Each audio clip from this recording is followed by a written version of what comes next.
TG ನಗರದಲ್ಲಿರುವ ಆದಿಚುಂಚನಗಿರಿ ಆಸ್ಪತ್ರೆ ಮತ್ತೊಂದು ಸಮಾಜ ಸೇವೆಗೆ ಮುಂದಾಗಿದೆ. ಪರಮಪೂಜ್ಯ ಪದ್ಮಭೂಷಣ ಶ್ರೀ ಬಾಲಗಂಗಾಧರನಾಥ ಸ್ವಾಮೀಜಿಯವರ ಆಶೀರ್ವಾದದೊಂದಿಗೆ ಜನರ ಸೇವೆಯನ್ನೇ ಜೀವನವಾಗಿಸಿಕೊಂಡಿರುವ ಪರಮಪೂಜ್ಯ ಜಗದ್ಗುರು ಶ್ರೀ ನಿರ್ಮಲಾನಂದನಾಥ ಮಹಾಸ್ವಾಮೀಜಿಗಳ ಹುಟ್ಟುಹಬ್ಬದ ಅಂಗವಾಗಿ ಆದಿಚುಂಚನಗಿರಿ ಆಸ್ಪತ್ರೆ ಮಹತ್ ಕಾರ್ಯ ಕೈಗೊಳ್ಳುತ್ತಿದೆ.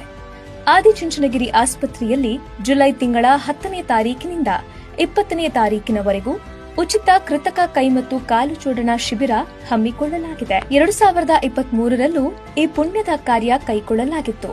200ಕ್ಕೂ ಹೆಚ್ಚು ಜನರು ಹೆಸರು ನೋಂದಣಿ ಮಾಡಿಕೊಂಡು ಉಚಿತ ಶಿಬಿರದಲ್ಲಿ ಅಂಗವೈಕಲ್ಯಕ್ಕೆ ಪರಿಹಾರ ಕಂಡುಕೊಂಡಿದ್ರು. ಅಪಘಾತದಲ್ಲಿ ಕೈಕಾಲು ಕಳೆದುಕೊಂಡವರಿಂದ ಹಿಡಿದು ಹಾವು ಕಚ್ಚಿ ಕೈ ಕಳೆದುಕೊಂಡವರು ತಮ್ಮ ಹೆಸರು ನೋಂದಣಿ ಮಾಡಿಸಿಕೊಂಡಿದ್ರು. ಈ ಬಾರಿಯೂ ಅಂಗವೈಕಲ್ಯ ಆಗಿರುವವರಿಗೆ ಕೃತಕ ಕೈ ಮತ್ತು ಕಾಲುಗಳ ಅಳತೆ ಪಡೆದು ಸೂಕ್ತ ಉಪಕರಣಗಳನ್ನು ಉಚಿತವಾಗಿ ವಿತರಿಸಲಾಗುತ್ತದೆ. ಶಿಬಿರಾರ್ಥಿಗಳಿಗೆ ಮತ್ತು ಸಹಾಯಕರಿಗೆ ಊಟದ ವ್ಯವಸ್ಥೆ ಇರುತ್ತೆ.